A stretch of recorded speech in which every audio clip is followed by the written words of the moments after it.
World Overview of Philosophy. Hi everyone! Alexander the Great of Macedonia conquered not only Greece, but also the Great Persian Empire, Egypt, and the northern reaches of Central Asia, even invading India. However, he died in 323 BC, and his tutor Aristotle also died in exile the following year, 322 BC. That was the story of the last lesson. After that, his great empire including Greece, was torn apart by a struggle for succession. However, Alexander's early death meant Rome was spared his conquest, and the turmoil in Syria and Egypt allowed the Jewish kingdom to gain power in the Middle East. So, this lesson is about Rome and Judea, right? Not only that, but the age drastically changed philosophy. Until then, people have thought about what the world is, and how society should be. However, the dramatic changes in the world have led people to question how individuals should live and survive. In such circumstances, people sought various ways of life, not to be swayed by the world's upheaval. Hence, Jesus rather tried to calm upheavals, at the risk of his life. Jesus was also a philosopher. We have to begin the story, again from the faraway ancient times. So, the next. Judea was a nation as old as Greece. They came from Mesopotamia, the basin of the Tigris and Euphrates rivers. There, one of the four great civilizations flourished, with advanced science and technology, like the 50-meter towers to worship the moon god in Babylon, gathering various folks. However, since the 17th century BC, harsh desertification progressed in the Middle East. So, the Hebrews migrated to the Levant. Again, the 17th century BC, this coincided with the collapse of the Indus civilization. However, the fertile coastal areas had already been occupied by the Phoenicians, who had arrived earlier from the Red Sea, to build their colonies throughout the Mediterranean. So, the immigrant Hebrews from Mesopotamia were forced to settle in the arid interior, and barely got the worship right of the local mountain god, El Shaddai. The sub-tribe Josephites went further to Egypt, and conquered it, as the Hyksos, about 1650 BC. The Levant was the crossroads of ethnicities. But in the 16th century BC, the Theban dynasty of the Upper Nile, conversely conquered, and enslaved the Hyksos, forcing them to build huge temples and kings' tombs. So, about 1300 BC, Moses, who said he was instructed by Yahweh, the God of their forefathers, led them out of Egypt, and the next legendary leader Joshua, absorbed even the Hebrews in the interior Levant. Thus, they became Jews. Is Yahweh the same as El Shaddai? Probably not.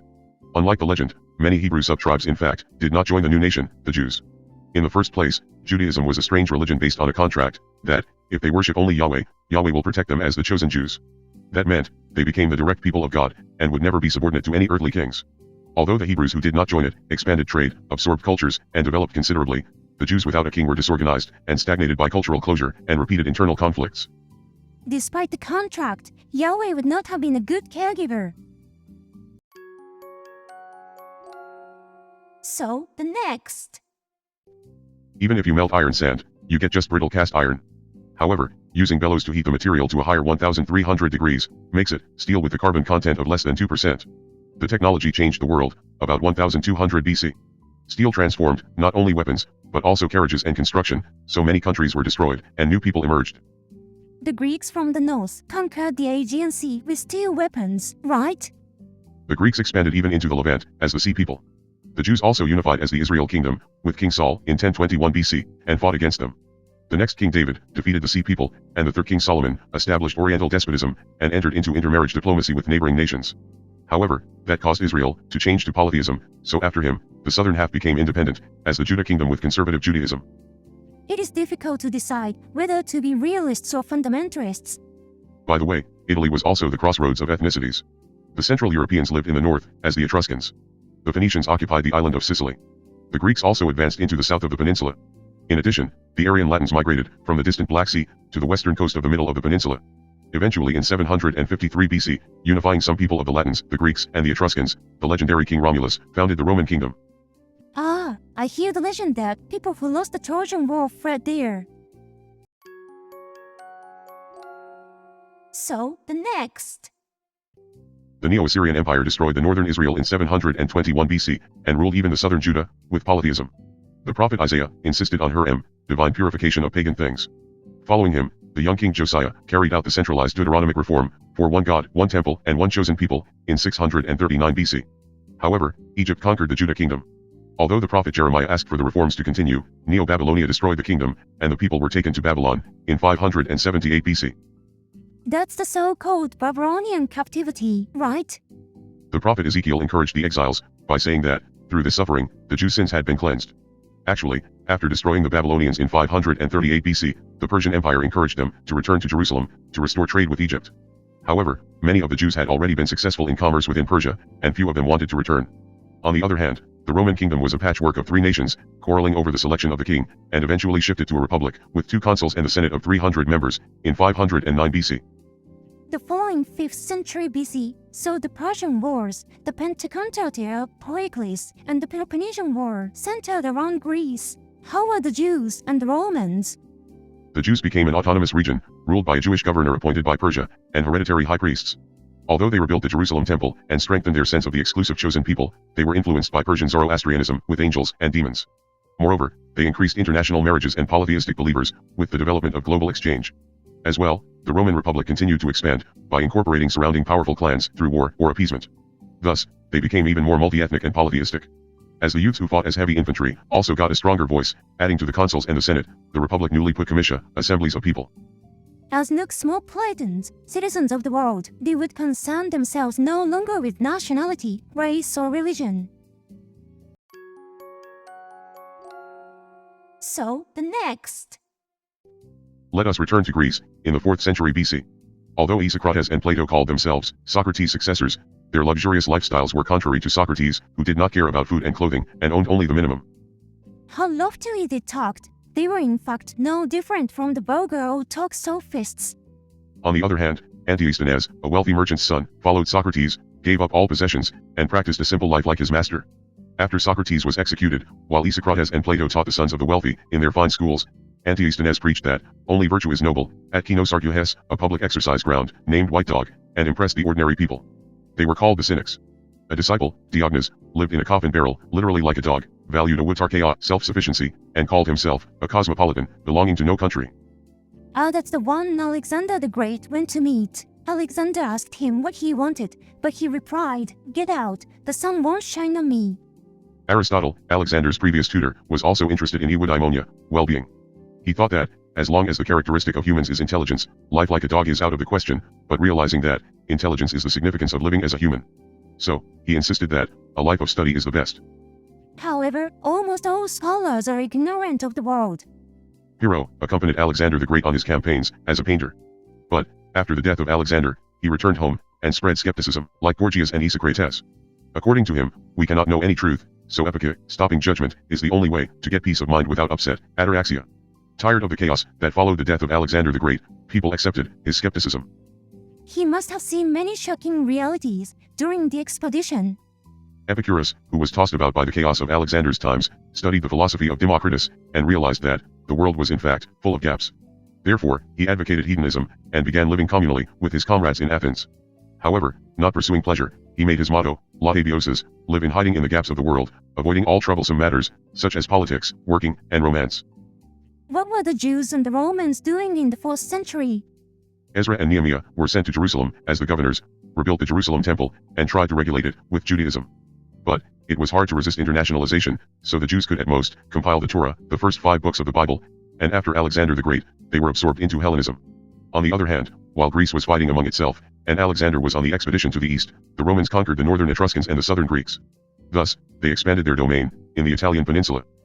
The Jews were swallowed by internationalization, while the Romans would take it in by themselves.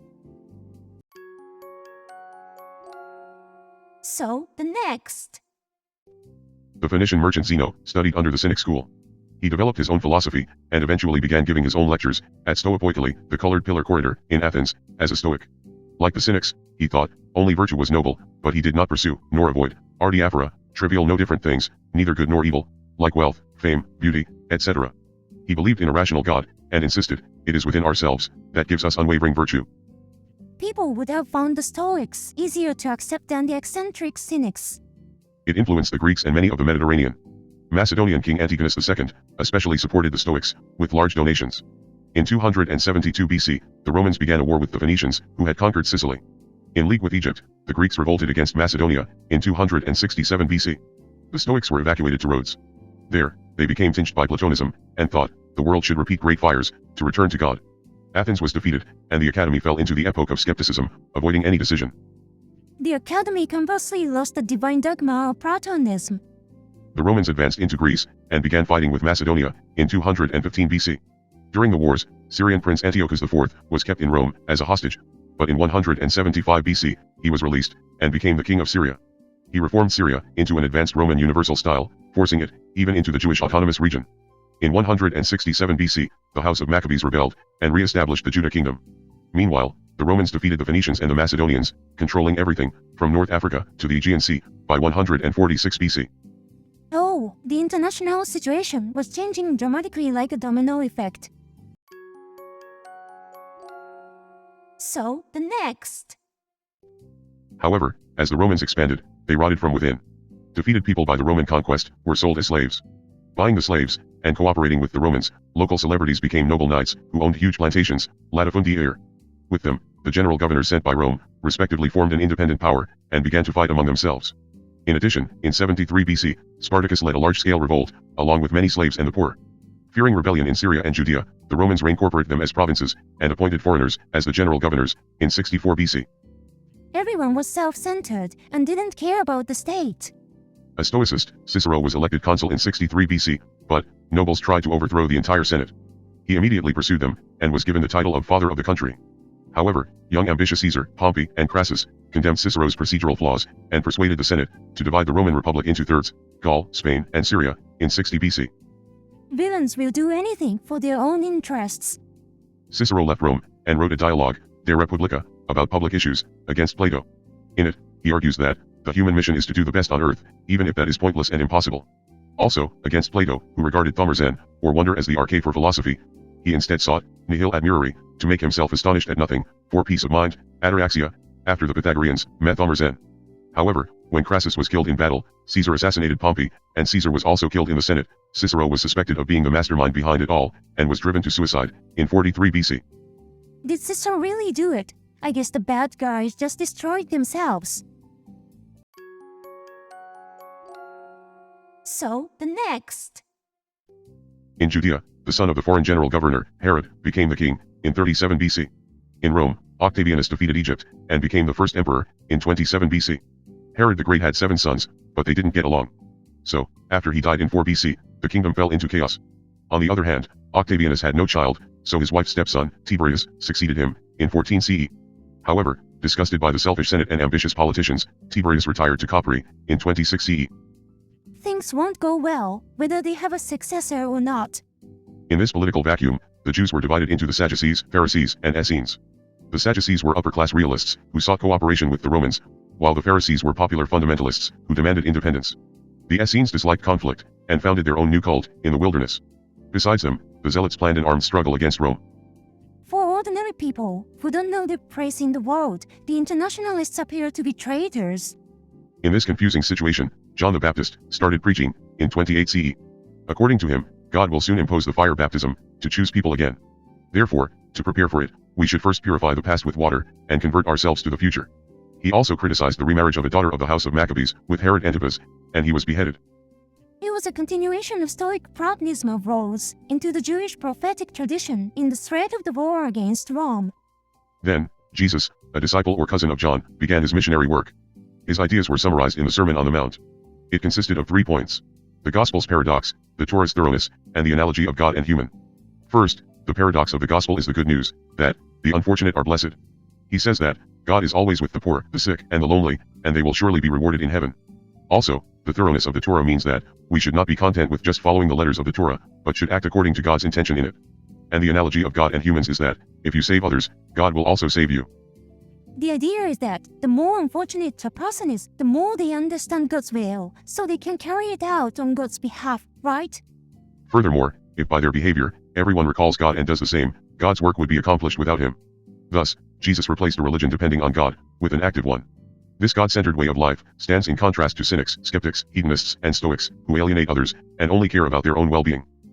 His teaching seems like Plato's anamnesis theory, and it would be the solution for the philosopher king problem. However, Jesus had to die as the first one to wake people up.